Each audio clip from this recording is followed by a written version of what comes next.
Good evening बच्चों, आ गए हैं आप लोग सब लोग। आज लेट हो गया, डेली ही लेट हो जा रहा है। आज का डेली ही लेट हो जा रहा है। अब क्या किया जाए, इतना सारा क्लासेस पढ़ाना है, लेट हो ही जा रहा है।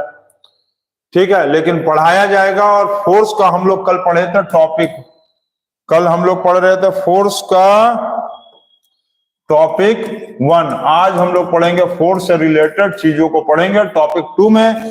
और हम लोग क्लास 5 to 8 का IIT NEET junior foundation series देख रहे हैं। इसमें बहुत सारी चीजों को हम लोग पढ़ेंगे और बहुत सारी चीजों को जानेंगे भी। और हम लोग पढ़े हैं फोर्स के बारे में। आप लोग बहुत सारे बच्चे जब से ये लोग आप लोग देख रहे होंगे ये सीरीज हम लोगों का, आप लोग एक चीज नोटिस किए होंगे कि बहुत सारी चीजें आप लोगों को नहीं पता था। बहुत सी चीजों आपके बारे में आप लोग उस चीज के बारे में सुने ही नहीं थे।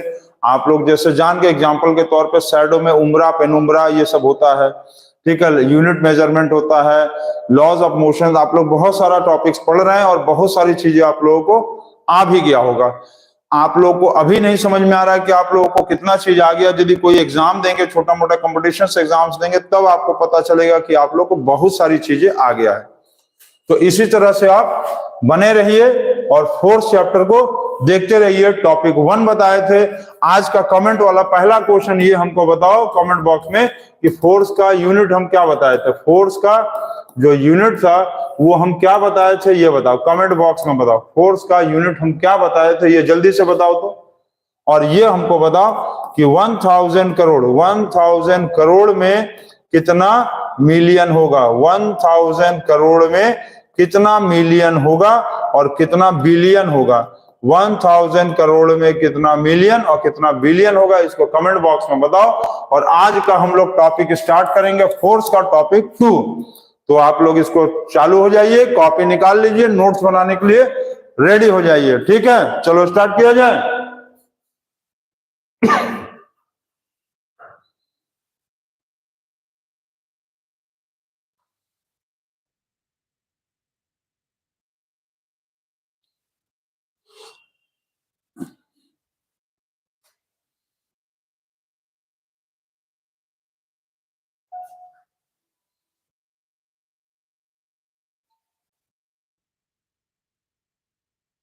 चलो, बहुत सारा बच्चे जो है देख रहे हैं कि तुरंत ज्वाइन कर लेते हैं, वेट करते रहते हैं। अच्छी बात है, आप लोग इसी तरह से मन लगा के पढ़ते रहो और जरूर एक दिन आप लोग टॉप करोगे, अच्छा करोगे। ठीक है, ये हम बोल रहे हैं, धनंजय सर बोल रहे हैं। आप लोग जितने भी बच्चे ये फाउंडेशन सीरीज का 5 से 8 वाला देख रहे हैं और सारे टॉपिक्स को देख रहे हैं और सारी चीजों को पढ़ाया जा रहा है, थोड़ा टाइम में मैनेजमेंट में दिक्कत हो रहा है, कई तो ज्यादा क्लासेस हो जा रहा है। कोशिश यही है कि 1 2 दिन 3 दिन जो भी टाइम लग रहा है, टाइम मैनेज कर दिया जाएगा ताकि आप लोग का क्लासेस जो है वो 7:30 से स्टार्ट हो जाए। 7:30 से हमारा पूरा कोशिश रहता है कि आपका क्लासेस 7:30 से स्टार्ट हो जाए। लेकिन क्या किया जाए, लंबा लंबा टॉपिक है, बड़े भैया लोग का बोर्ड एग्जाम्स वाला भी पढ़ाना रहता है, उसी में थोड़ा ज्यादा समय लग जा रहा है। लेकिन 2-3 दिन के अंदर आप लोगों से ये प्रॉमिस है कि 2-3 दिन के अंदर ही आप लोग का टाइम मैनेज करके 7:30 इवनिंग से जरूर से क्लास को स्टार्ट कर दिया जाएगा।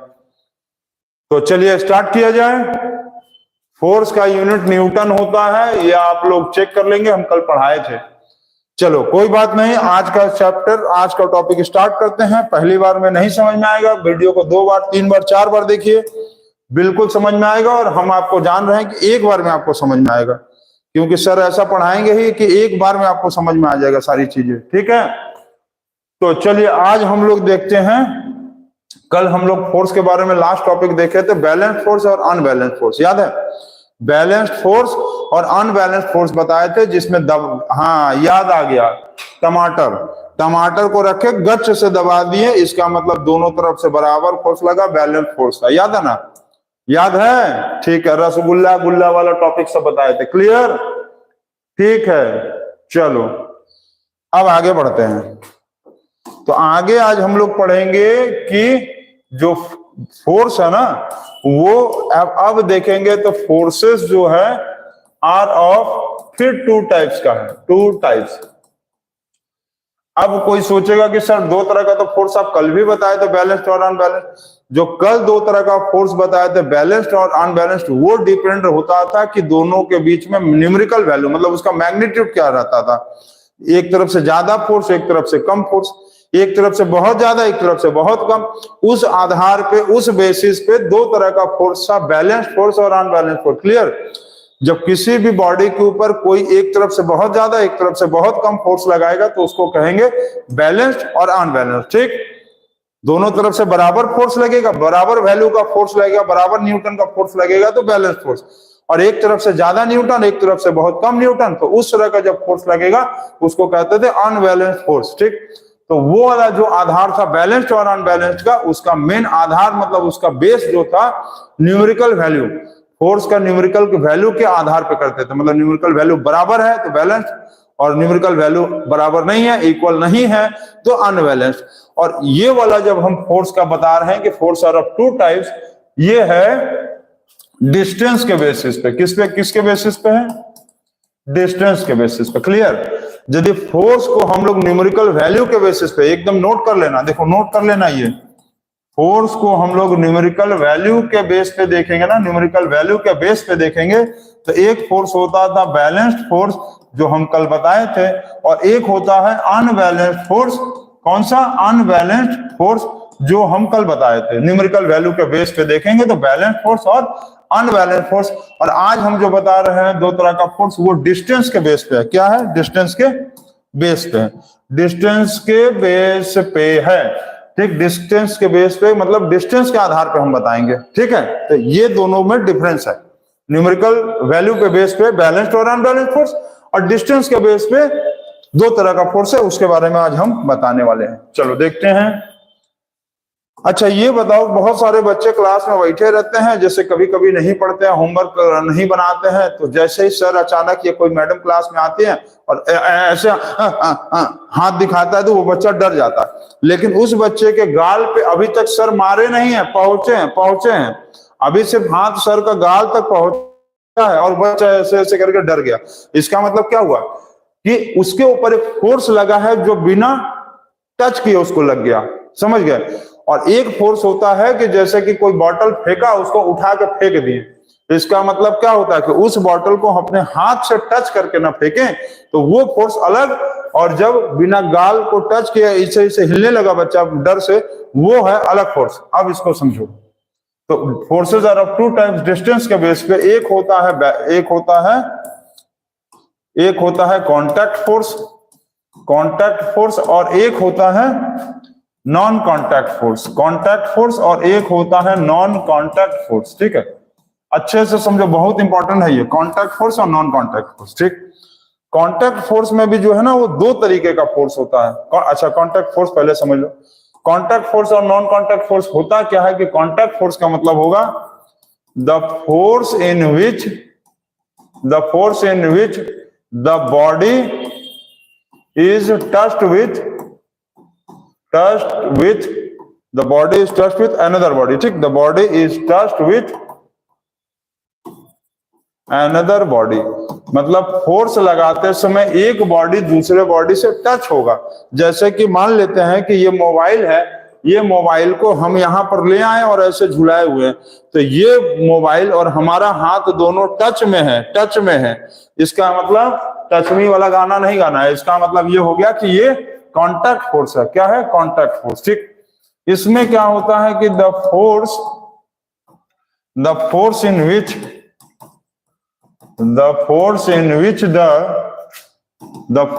विच the body is not touched with other body. मतलब एक बॉडी से दूसरे बॉडी से, मतलब पहला बॉडी दूसरे बॉडी से टच नहीं करता। ठीक, पहला बॉडी दूसरे बॉडी से टच नहीं करता, और उसके ऊपर जब फोर्स लगाते हैं तो उसको कहते हैं non contact force. The force in which the body is not touched with other body, ठीक, is called as contact force, is called as contact force. इसको क्या कहेंगे? Contact force. और इसको कहेंगे is called as non contact force. ठीक, contact force और ये नॉन कांटेक्ट फोर्स। क्लियर? चलो हो गया। अब दूसरा पॉइंट क्या होता है इसमें, सबसे पहले समझो। इसमें बॉडी का टच होना जरूरी है और इसमें बॉडी का टच होना जरूरी नहीं है। अच्छा, इसका अदर नेम क्या है? इसका अदर नेम है, इसको हम लोग बोलते हैं फोर्स एट ए डिस्टेंस। क्या बोलते हैं? Force at A distance. Force at A distance का मतलब कोई भी बॉडी पे फोर्स लगता है जो दूर से ही लग जाए, फोर्स दूर से ही लग जाए, इस फोर्स का नाम है फोर्स एट ए डिस्टेंस। इसको क्या कहते हैं हम लोग? इसको कहेंगे, इसको क्या कहेंगे? अरे इसको कहेंगे हम लोग कांटेक्ट। इसका बस एक ही नाम है, कांटेक्ट फोर्स। ठीक है। अच्छा, यहां पर एक चीज तुम समझ लो कि कांटेक्ट फोर्स का ना दो टाइप है। इसका देखो, इसको कहेंगे फोर्स एट ए डिस्टेंस। तो फोर्स एट ए डिस्टेंस का मतलब दूर से, जो बिना टच किए लग रहा है। और यहां पर क्या, अब जैसे इसका देखो, अभी एकदम कंफ्यूजन मत रखो, इसको हम समझा रहे हैं। देखो, कांटेक्ट फोर्स का दूसरा नाम नहीं है, इसको डायरेक्ट कांटेक्ट फोर्स बोलते हैं। ठीक है, या टस्ट फोर्स लिख लो, इसको लिखना है तो ऐसे लिख लो। इसका दूसरा नाम होगा टस्ट फोर्स। ठीक है, टस्ट फोर्स लिख दें यहां। इसका दूसरा क्या नाम है? Other name thrust force. इसका अदर नेम है, अदर नेम है इसका टस्ट फोर्स, मतलब जो फोर्स टच होकर लगेगा। ठीक, इतना हो गया, इतना नोट कर लिया? चलो ठीक। अब देखो, कांटेक्ट फोर्स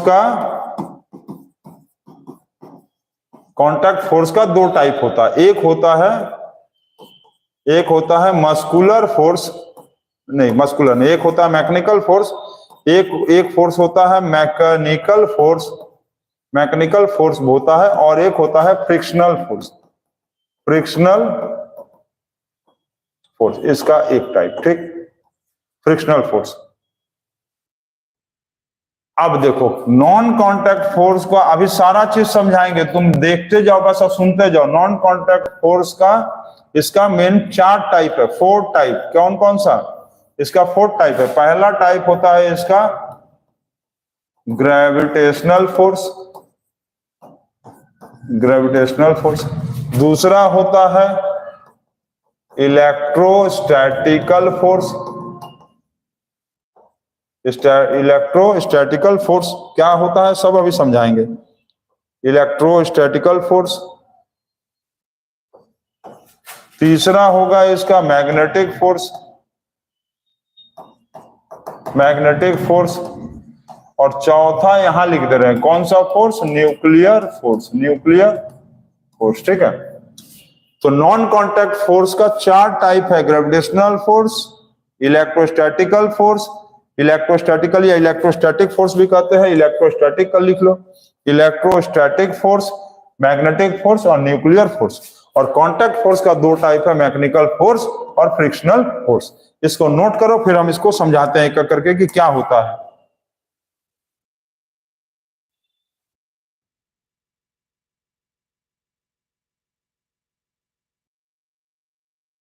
एक बच्चा कमेंट कर रहा है वीडियो क्लियर नहीं आ रहा है। देखो चेक करो तो वीडियो हमारे यहाँ तरफ से तो एकदम क्लियर है। आप अपना बंद करके फिर से मोबाइल चेक कर लो, आ जाएगा क्लियर। चेक करो।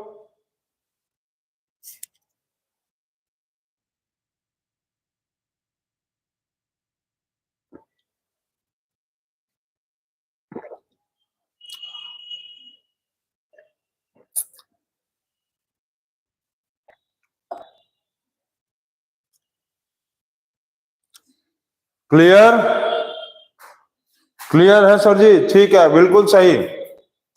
चलो अब इतना नोट कर लिया। देखो, कांटेक्ट फोर्स का मतलब जब कभी भी दो बॉडी आपस में टच होगा, जैसे अभी हम बताएं कि मोबाइल को हम अपने हाथ से पकड़े हैं, ठीक है, तो इसका मतलब ये कांटेक्ट फोर्स है। जैसे कि चुंबक, मैग्नेट यहां पर है, और यहां पर ये मान लो मेरा हाथ जो है, मान लो मेरा हाथ ये मैग्नेट है और ये लोहा है। मेरा हाथ जो है, मेरा हैंड मैग्नेट का है, मान लो मेरा हैंड मैग्नेट है और ये लोहा है आयरन। तो जैसे ही इसको इसके बगल में ले जाएंगे, फट से चिपक जाएगा। तो इसका मतलब क्या हो रहा है, ये मैग्नेट और ये आयरन, मैग्नेट को ऊपर नीचे करेंगे तो ये इसको भी ऊपर नीचे करेगा कि नहीं करेगा।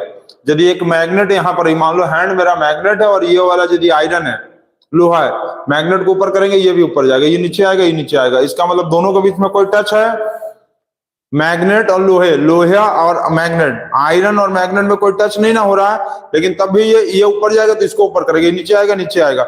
इसका मतलब क्या हो रहा है कि कोई भी ऐसा फोर्स यदि किसी भी बॉडी के आपस में लग जाए जहां पर दो बॉडी आपस में टच में ना हो तो उसको कहेंगे नॉन कॉन्टैक्ट फोर्स। क्लियर? ये मैग्नेट, ये आयरन, लोहा, ये ऊपर, ये भी ऊपर चला, खींच देगा, ये नीचे जाएगा तो इसको भी नीचे अपने साथ ले आएगा, लेकिन तब भी दोनों देखो टच में नहीं है, इसलिए इसको कहेंगे नॉन कॉन्टैक्ट फोर्स, मतलब मैग्नेटिक फोर्स। मैग्नेटिक फोर्स किसके बीच में लगेगा? मैग्नेट के बीच में। आपको समझ में आया? मैग्नेटिक फोर्स मैग्नेट के बीच में लगेगा, मतलब मैग्नेट और लोहे को यदि टच नहीं करेंगे तभी मैग्नेट लोहे को हिला देगा अपने, यदि मैग्नेट भी हिलेगा तो लोहा को भी हिला देगा, ऐसे हिलेगा ऐसे हिलेगा ऐसे हिलेगा ऐसे हिलेगा। ठीक।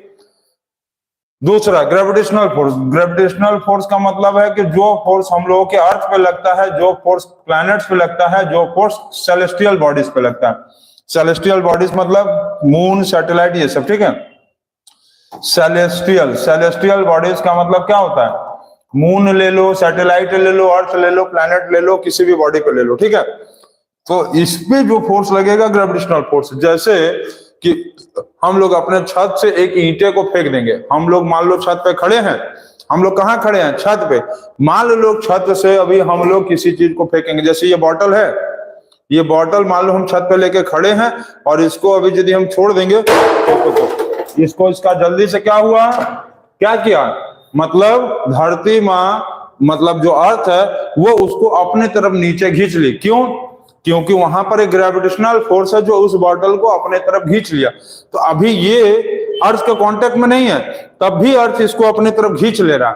ये मार्कर जो है, ये स्टाइलर अभी अर्थ के कांटेक्ट में नहीं है, लेकिन जैसे ही छोड़ेगा ना तो अर्थ इसको तुरंत अपने तरफ खींच लेगा बिना टच किए। इसका मतलब इस तरह का जो फोर्स है ग्रेविटेशनल फोर्स है। ठीक है। अर्थ प्लैनेट्स में लगता है। ठीक। ठीक है। इलेक्ट्रोस्टैटिक फोर्स क्या होता है? ये चार्ज बॉडी के बीच में लगता है। चार्ज बॉडी क्या होता है इसको तुम समझ लो। तो चार्ज बॉडी देखो क्या होता है, हम बता रहे हैं।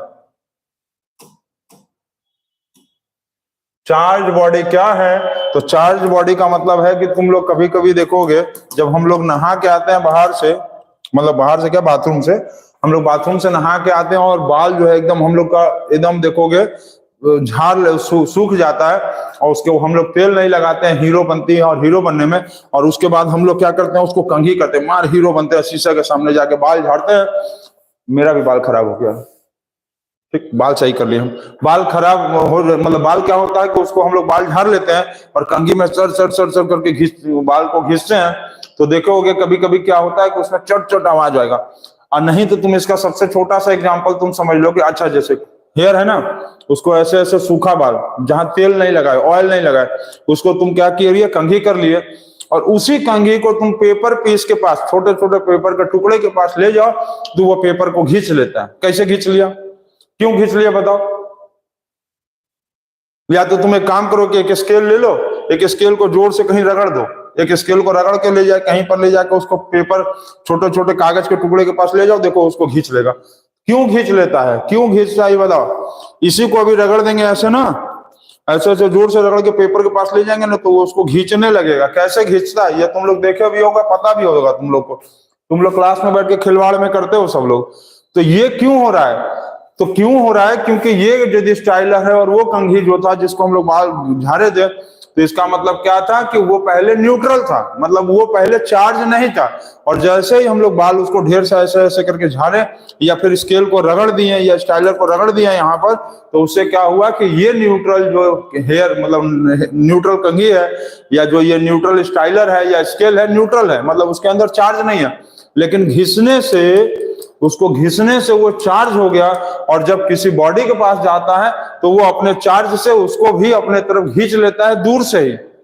ठीक है। जैसे कि पेपर टुकड़ा है, मान लो ये पेपर टुकड़ा है, ये पेपर टुकड़ा यहाँ पर रखेंगे ना तो देखोगे सर सर खींचने लगेगा। इसको नहीं, कॉपी को नहीं, छोटे छोटे पेपर पीसेस को इसको रगड़ के, जैसे यहाँ पर ऐसे मान लो रगड़ लो और इसके बाद पेपर पीसेस के बाद ले जाओगे तो देखोगे दूर से ही उसको वो खींच लेता है। तो ये होता है चार्ज बॉडी, और ये प्रोड्यूस कैसे होता है?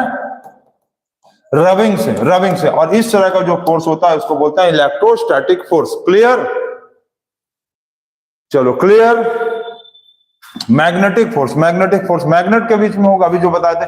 अच्छा, न्यूक्लियर फोर्स जो होता है वो होता है न्यूक्लियस में, न्यूक्लियस में। अब न्यूक्लियस क्या होता है तो इसके बारे में तुमको अभी शॉर्ट में अभी हम बता देते हैं, ये समझ लो, बड़े क्लासेस में है। तो न्यूक्लियस क्या होता है, किसी भी एटम का central part of atom, central part of atom is called as nucleus. समझ गए, central part of atom is called as nucleus. अच्छा, इसको अभी थोड़ा सा और अभी हम डिटेल में समझाते हैं। Central part of atom is called as nucleus, ठीक। तो जो फोर्स न्यूक्लियस से लगेगा, जो फोर्स न्यूक्लियस से लगेगा उसको कहेंगे न्यूक्लियर फोर्स। इतना क्लियर है आपको? मैकेनिकल फोर्स और फ्रिक्शनल फोर्स भी अभी हम समझाते हैं, इतना नोट कर लो सब पहले। चलो, इतना नोट कर लिए, वेरी गुड। अब इसको हम थोड़ा सा इधर देखो, अब समझाते हैं। सबसे पहले ये जान लो कि एटम होता है, एटम पढ़े हो ना, एटम आज ही क्लास में याद होगा, बताए होंगे कि मैटर का जो स्मॉलेस्ट पार्टिकल होता है, मैटर का जो स्मॉलेस्ट पार्टिकल होता है उसको क्या बोलते हैं? मैटर का स्मॉलेस्ट पार्टिकल को बोलते हैं, matter smallest particle is called as atom. मतलब किसी भी मैटर का सबसे छोटा पार्टिकल को हम लोग बोलते हैं एटम।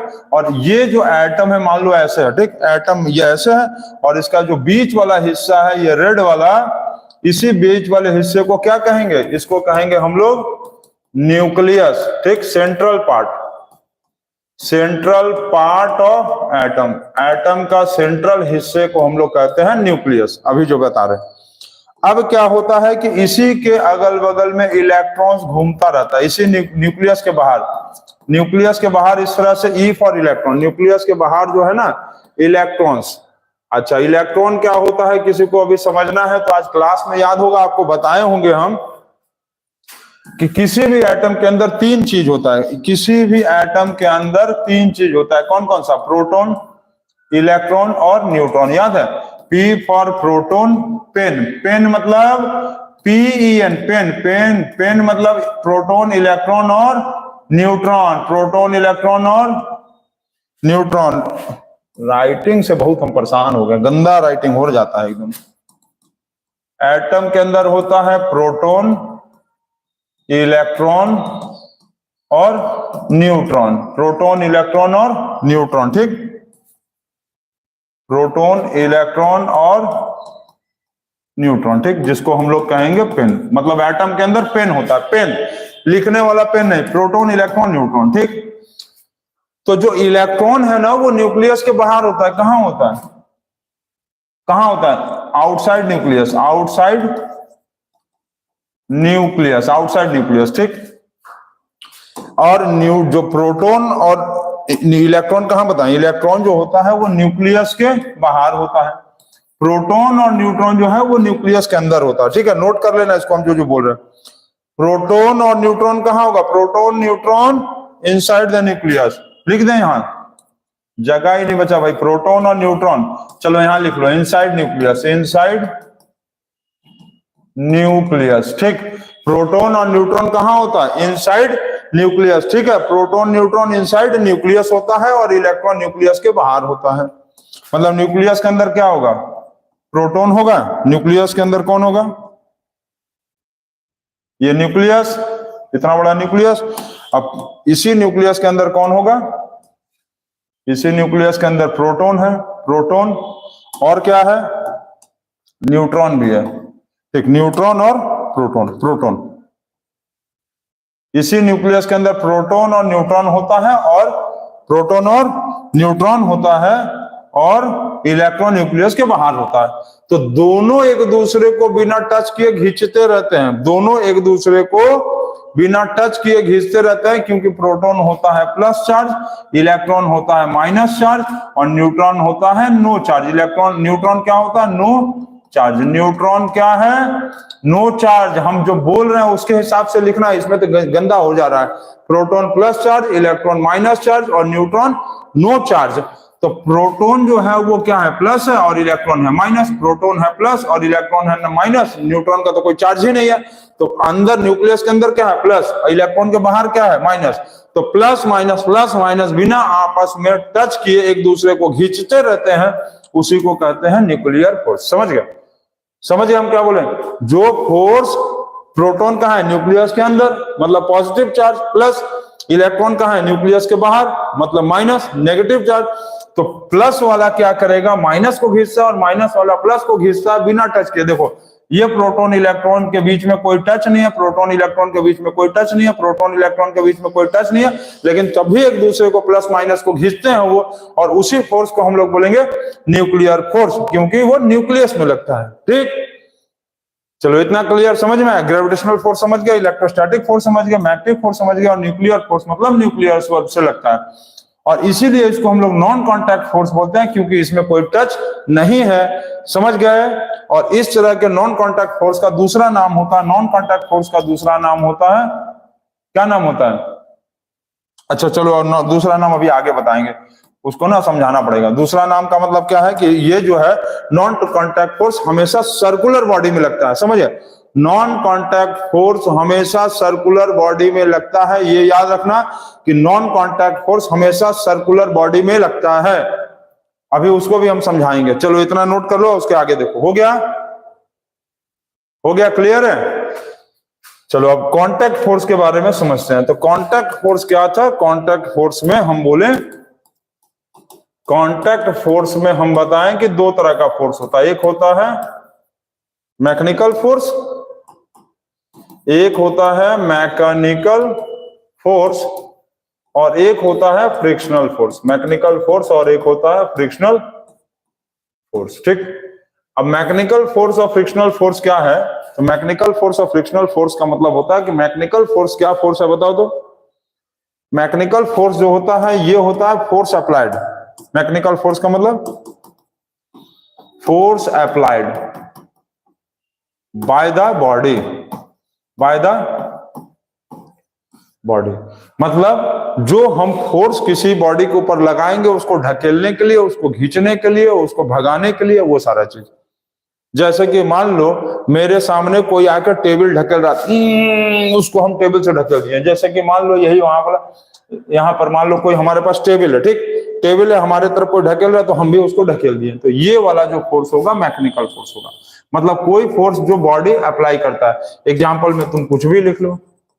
एग्जाम्पल में मान लो किसी चीज का पुशिंग द डोर लिख दो, ठीक है, पुलिंग द बकेट लिख दो from well, pulling the bucket from well. तो ये सारा जो फोर्सेस है, ये सारा फोर्सेस क्या है? मैकेनिकल फोर्सेस होता है। मतलब जो फोर्स हम लोग किसी चीज को ढकेलने के लिए, खींचने के लिए लगा रहे हो, मतलब जो हम लोग के बॉडी से लग रहा हो, जो हम लोग अपने हाथ से लगा रहे होंगे, वो सब मैकेनिकल फोर्स है। फ्रिक्शनल फोर्स क्या होता है? फ्रिक्शनल फोर्स का मतलब होता है, इसको अपोजिंग फोर्स बोलते हैं। क्या बोलते हैं? अपोजिंग फोर्स या ब्रेकिंग फोर्स। अब फ्रिक्शनल फोर्स मतलब क्या होता है कि जैसे हम लोग जब कार चलाते हैं और कार का स्पीड हम लोग को क्या करना है, अचानक से बात कर रहे हैं सब, ठीक है। ऑपोजिंग फोर्स का मतलब क्या है? ब्रेकिंग फोर्स जिसको कहते हैं, दूसरा नाम है।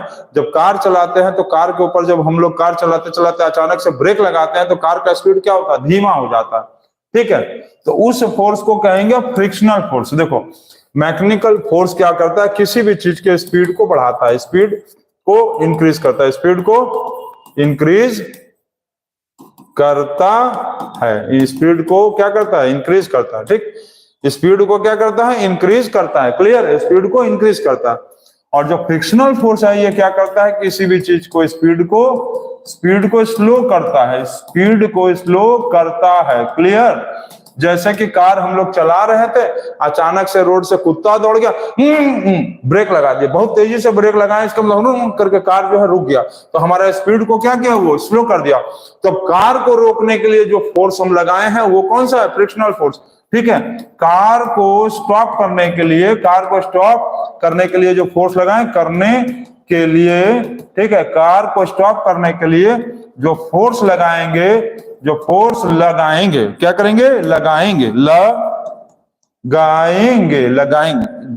क्या स्पेलिंग होगा? क्या होगा? जल्दी बताओ तो। लगाएंगे, ठीक है। तो कार को स्टॉप करने के लिए जो फोर्स लगाएंगे उस फोर्स को हम लोग कहेंगे फ्रिक्शनल फोर्स, क्योंकि इससे कार का स्पीड को धीमा करना है, कम कर देना है। और कार को जब हम लोग चलाएंगे तो बहुत तेज से एक्सीलरेटर दबाएंगे और कार भाग जाएगा, तो उस कंडीशन में जो फोर्स लगाएंगे उसको कहेंगे मैकेनिकल फोर्स, क्योंकि उसमें स्पीड बढ़ता है। और कार में जब ब्रेक लगा देंगे तो वो कार का स्पीड घटा देगा, और उस फोर्स को कहेंगे फ्रिक्शनल फोर्स। ठीक है, फ्रिक्शनल फोर्स क्लियर। जब स्पीड को बढ़ाना है मैकेनिकल फोर्स, स्पीड को घटाना है फ्रिक्शनल फोर्स। क्लियर है? क्लियर है एकदम, सब कुछ क्लियर। जो बात कर रहा है अन्य उसको बात करने दो, छोड़ दो। जो बात कर रहा है उसको छोड़ दो, तुम अपना पढ़ते जाओ। और दिव्या को भी बोलो पढ़ते जाएगी कि क्लास में हम पूछेंगे। और बहुत सारे बच्चे इसमें खाली बस कमेंट कर रहे हैं, ध्यान दो, नहीं तो कल क्लास में समझ में आएगा फिर। क्लियर? चलो हो गया, इतना क्लियर है ना। अब देखो मैकेनिकल फोर्स समझ गया, जो स्पीड को बढ़ाने वाला फोर्स, जो स्पीड को घटाने वाला फोर्स फ्रिक्शनल फोर्स। ठीक हो गया, वेरी गुड। अच्छा, अब ये समझ लो कि जब कोई भी बॉडी सॉलिड में जब हम लोग किसी भी चीज का स्पीड घटेगा, सॉलिड में जब किसी चीज का स्पीड जो है, स्पीड जब घटेगा क्या होगा? स्पीड जब डिक्रीज होगा तो उस फोर्स को क्या कहते हैं हम लोग? Frictional force. ठीक है, फ्रिक्शनल फोर्स कहते हैं। यही चीज यदि किसी लिक्विड में जब स्पीड घटेगा, लिक्विड या गैस में जब स्पीड घटेगा, लिक्विड या गैस में स्पीड क्या होगा? जब डिक्रीज होगा, तो इस तरह को फोर्स को हम लोग फ्रिक्शनल फोर्स नहीं कहेंगे, उसको कहेंगे विस्कस ड्रैग का मतलब क्या होता है? तो विस्कस ड्रैग मतलब फ्रिक्शनल फोर्स है जो कि कहां अप्लाई होता है? जो कि लिक्विड और गैस में लगता है, जो कि लिक्विड और गैस में लगता है। क्लियर? जब कोई भी चीज का स्पीड घटेगा और वो सॉलिड होगा तो फ्रिक्शनल फोर्स कहेंगे, और लिक्विड और गैस में यदि किसी चीज का स्पीड घट रहा होगा तो उस फ्रिक्शनल फोर्स का दूसरा क्या नाम होगा? उस फ्रिक्शनल फोर्स को बोलेंगे विस्कस ड्रैग। क्लियर है? विस्कस ड्रैग कहेंगे उसको, जो कि लिक्विड और गैस में लगता है। क्लियर? समझ गए? इतना समझ गए? एग्जाम्पल बहुत सारा होता है। अब तुम शहद ले लो, शहद को तुम जैसे मान लो, शहद को यहाँ पर तुम रख लो, शहद तो लिक्विड होता ना, शहद को तुम मोबाइल के ऊपर रख लो और उसको ऐसे कर दो, थोड़ा सा मोबाइल देखो, शहद को मोबाइल के ऊपर रख लो और मोबाइल को थोड़ा सा टेढ़ा कर दोगे, करके धीरे धीरे और यहाँ पर खड़ा हुआ आदमी आओ आओ आओ आओ आओ बोलता रहेगा और धीरे धीरे एकदम सड़क के जाएगा। इसका मतलब उसके ऊपर लिक्विड क्या हो रहा है? लिक्विड का क्या हो रहा है? विस्कस ड्रैग लग रहा है ना, धीमे धीमे जा रहा है। और इसी मोबाइल के ऊपर तुम दूध रख लो और ऐसे कर दो, सड़क के भाग जाएगा, तो उसके ऊपर क्या होगा? विस्कस ड्रैग कम लगा ना, कम लगा कि नहीं लगा? अब यदि कि तुम मान लो यहाँ पर एक तो कार्डबोर्ड ऐसे ले लो और इसके ऊपर तुम हनी डाल दो, शहद, और दूसरा एक तो कार्डबोर्ड यहाँ ले लो, इसके ऊपर तुम मिल्क डाल दो, तो इस मिल्क के ऊपर, इसी कार्डबोर्ड के ऊपर तुम जब मिल्क डालोगे ना तो देखोगे सर से भाग गया, तुरंत भाग गया। इसका मतलब क्या हो रहा है? इसके ऊपर विस्कस ड्रैग क्या है? वो कम है। इसके ऊपर विस्कस जो ड्रैग है वो बहुत कम लगा, लेस, तुरंत भाग गया, मतलब इसके ऊपर फ्रिक्शनल फोर्स कम लगा, क्योंकि लिक्विड है तो विस्कस ड्रैग कहेंगे। अब जब हनी गिराएंगे ना तो यहाँ पर खड़ा हुआ आदमी क्या बोलेगा? आओ आओ आओ आओ, बहुत धीरे धीरे। हनी जो होगा देखो यहाँ से ऐसे जाएगा, ऐसे धीरे धीरे धीरे धीरे धीरे धीरे धीरे धीरे धीरे धीरे धीरे धीरे सरकेगा। इसका मतलब इसके ऊपर जो विस्कस ड्रैग क्या होगा वो क्या होगा? इसके ऊपर विस्कस ड्रैग होगा मोर, इसीलिए यह हनी धीरे धीरे धीरे धीरे जाकर छूता है। समझ गए? अब क्लियर? समझ गए सहरान? कौन है भाई? रेहान देख रहा है, रेहान वीडियो देख रहा है। क्लियर है? जब कोई चीज बहुत धीमे धीमे लिक्विड यदि छूता है, इसका मतलब उसके ऊपर विस्कस ड्रैग ज्यादा है, और कोई चीज जो है तुरंत यदि सरक गया लिक्विड, इसका मतलब उसके ऊपर लिक्विड ड्रैग मतलब विस्कस ड्रैग कम है। इतना क्लियर है? समझ गए आप लोग? फ्रिक्शनल फोर्स समझे हैं? नोट करिए इसको।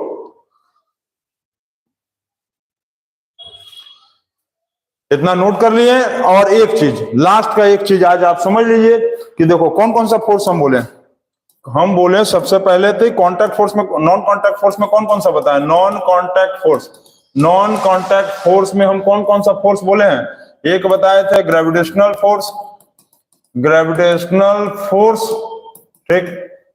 दूसरा बताए नॉन कॉन्टैक्ट फोर्स में ग्रेविटेशनल फोर्स बोले थे, और एक बताए थे मैग्नेटिक फोर्स। मैग्नेटिक फोर्स बताया था जो मैग्नेट में लगता है, ग्रेविटेशनल फोर्स अर्थ और प्लैनेट्स पे या सेलेस्टियल बॉडीज मून्स इस पे लगता है, स्टार्स पे। एक बताए हैं इलेक्ट्रोस्टैटिकल फोर्स, इलेक्ट्रोस्टैटिक फोर्स जिसको कहते हैं, इलेक्ट्रोस्टैटिक फोर्स जो किसी भी बॉडी, चार्ज बॉडी में लगता था, चार्ज होने से, रबिंग होने से, ये याद है ना, इलेक्ट्रोस्टैटिक फोर्स कहां लगता था, चार्ज्ड बॉडी में रबिंग होने से। और चौथा हम बताए थे न्यूक्लियर फोर्स, न्यूक्लियर फोर्स जो लगता है न्यूक्लियस में। न्यूक्लियस में प्रोटॉन न्यूट्रॉन होता था, न्यूक्लियस के बाहर इलेक्ट्रॉन होता था, प्लस माइनस चिपकने की कोशिश करता था दूर से, उस फोर्स को बोलते थे न्यूक्लियर फोर्स। चलो इतना क्लियर, चलो क्लियर है ना। अब ये बताओ कि सबसे यदि ज्यादा देखेंगे तो सबसे ज्यादा देखो होगा एफ एम, समझ गया, एम जी ई और एन। इसका मतलब देखो ये क्या बताना चाह रहा है, इस सीक्वेंस को आप, बहुत इंपॉर्टेंट है याद रखना हम जो बोल रहे हैं। दुनिया में जितना भी फोर्सेस है ना नॉन कांटेक्ट का, यही चार होता है। नॉन कांटेक्ट फोर्स में ये चार के अलावा कुछ नहीं है। और कांटेक्ट फोर्स का दो था। कांटेक्ट फोर्स का दो कौन कौन सा था, कांटेक्ट फोर्स का दो फोर्स था, एक मैकेनिकल फोर्स जो हम क्या बोले थे कि इंक्रीज, स्पीड को इंक्रीज करने में काम आता है, और एक होता है फ्रिक्शनल फोर्स जो स्पीड को घटाने के काम में आता है, ठीक। फ्रिक्शनल फोर्स का भी हम बोले थे कि लिक्विड गैस में लगेगा तो उसको बोलते हैं विस्कस ड्रैग, ठीक।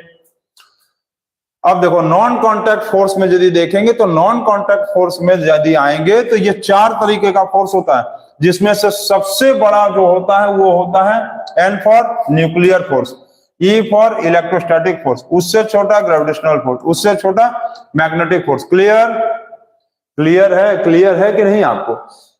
सबसे ज्यादा इन चारों में यदि पूछेगा, देखो इंक्रीजिंग ऑर्डर मतलब छोटे से बड़े में, ठीक है, increasing order of non contact force, increasing order of non contact force, increasing order of non contact force यदि पूछेगा तो ये होगा, मतलब स्मॉल से बिग, स्मॉल से बिग, स्मॉल से बिग। आपको ये पता है कि ये क्वेश्चन एक बार पीसीएस एग्जाम में भी पूछा है, पीसीएस एग्जाम में भी पूछा है ये, और बच्चे उसमें बहुत कंफ्यूज हो जाते हैं।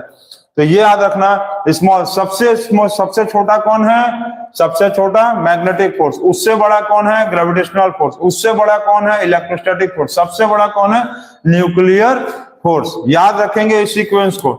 ये इसका इंक्रीजिंग ऑर्डर है। डिक्रीजिंग ऑर्डर यदि कहेगा घटने में तो सबसे बड़ा कौन होगा, डिक्रीजिंग ऑर्डर मतलब सबसे छोटा, तो सबसे छोटा हो जाएगा मैग्नेटिक्स, उसके बाद उससे बड़ा ग्रेविटेशनल, उससे बड़ा इलेक्ट्रोस्टैटिक, और सबसे बड़ा न्यूक्लियर फोर्स। ये सीक्वेंस आप याद रखना, वेरी वेरी वेरी इंपॉर्टेंट है। Increasing order of non contact force, magnetic force, gravitational force, electrostatic force और न्यूक्लियर फोर्स, ठीक है। तो आप इसको बना लेंगे और अच्छे से बना लेंगे, नोट्स बना लीजिए, कंप्लीट करिए। और फोर्स का आज हो गया टॉपिक नंबर, फोर्स का टॉपिक नंबर 2 आज खत्म हो गया। और अब इसके बाद फोर्स का बहुत सारे बच्चे कमेंट करते हैं कि सर फोर्स का भी और टॉपिक बनेगा। तो भाई फोर्स भी छोटा चैप्टर थोड़ी ना है, थोड़ा 3-4 टॉपिक बढ़ेगा। तुम लोग देखो मैथ तो बना ही लेते हो क्लास में, मैथ बना भी ले रहे हो, मैथ के क्लासेस भी कुछ दिन में स्टार्ट करेंगे। आज टॉपिक नंबर 2 जो हो गया, एंड हो गया। अब हम लोग पढ़ेंगे नेक्स्ट डे पे, नेक्स्ट डे कल हम लोग पढ़ेंगे टॉपिक नंबर 3, टॉपिक नंबर 3 पढ़ेंगे, ठीक है। टॉपिक नंबर 3 पढ़ेंगे। और जाते जाते आप हमको एक जीके का कमेंट बॉक्स वाला क्वेश्चन ये बताएंगे, कमेंट बॉक्स वाला, कि रामानुजम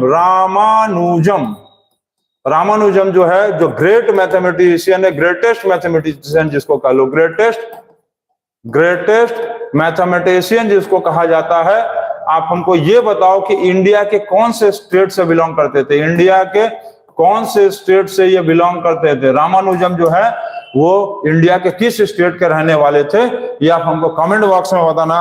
और आज के लिए इतना ही, और कल से अभी फिर हम बोलेंगे कि कोशिश करेंगे कि आप लोग का क्लासेस जल्दी स्टार्ट हो जाए, 7:30 तक स्टार्ट हो जाए।